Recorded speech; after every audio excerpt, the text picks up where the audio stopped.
for inviting me to take part in this poignant rally about the 1988 massacres in Iran. I am deeply humbled to speak to you today. Timely indeed, because it is exactly 29 years ago that the founder of the theocratic dictatorship ruling Iran, Ayatollah Khomeini, inked his fatwa, the ruling decree that scratched the heart of humankind and challenged a collective consciousness of humanity. Although many observers, the victims' families, and the PMOI, the main democratic Iranian opposition group, which was the primary target of this fatwa, publicized, warned against, and disclosed information about this massacre, it was only following last September's revelation of the recording by late Ayatollah Montazeri, who'd been Khomeini's successor designate at the time, that finally corroborating evidence was provided to be able to convene an international tribunal to hold the perpetrators to account. This massacre became even more prominent earlier this year during Iran's sham presidential election, when Ebrahim Raisi, one of the candidates and a member of the Death Commission who implemented Khomeini's fatwa, was widely condemned by the Iranian public. They chanted no to the imposter, Rouhani, and no to the executioner, Raisi, even creating the Persian rhyme, singing that he, Raisi, is the murderer of 1988. Late Ayatollah Montazeri reaffirmed in this recording, whilst addressing members of the Death Committee, that the greatest crime committed during the reign of the Islamic Republic, for which history will condemn us, has been committed by you.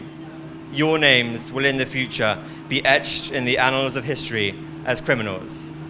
This crime is unique for a number of reasons. One, the perpetrators of this heinous crime against humanity are not unidentified people. They hold positions in the highest echelons of power in Iran and enjoy full immunity from justice. They include, as we've heard today, Mustafa Pourmohammadi, ironically the justice minister until very recently, and Ebrahim Raisi, the presidential candidate in this sham election. Two, as renowned British jurist Sir Geoffrey Robertson QC, who has independently investigated these events, has described, this is the biggest crime against humanity since the end of the Second World War, for which no international tribunal has been created to afford the victims justice.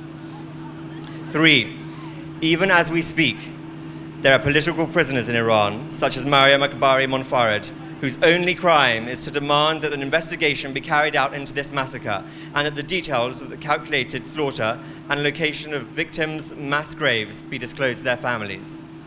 So in concluding my remarks, I want to urge the UN Special Rapporteur on Human Rights in Iran, Ms. Asma Jahangir, to bring the plight of prisoners such as Maryam Akbari Monfared and the families of massacred victims to the forefront, and to suggest that an international investigative fact-finding mission be formed and give its report to the UN High Commissioner for Human Rights and the UN Security Council so that adequate measures can be taken. I also urge the UK government and wider global community to unconditionally back this initiative in order to bring justice to the victims' families, friends, and loved ones. Our government can act upon the evidence of Ayatollah Montazeri's recently discovered audio tape, in addition to the evidence and recommendations provided by numerous reputable NGOs, such as Amnesty International, to further this crucial investigation.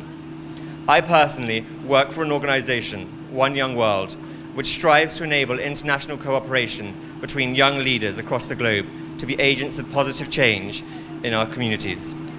It is our duty to remember. It is our duty to inform.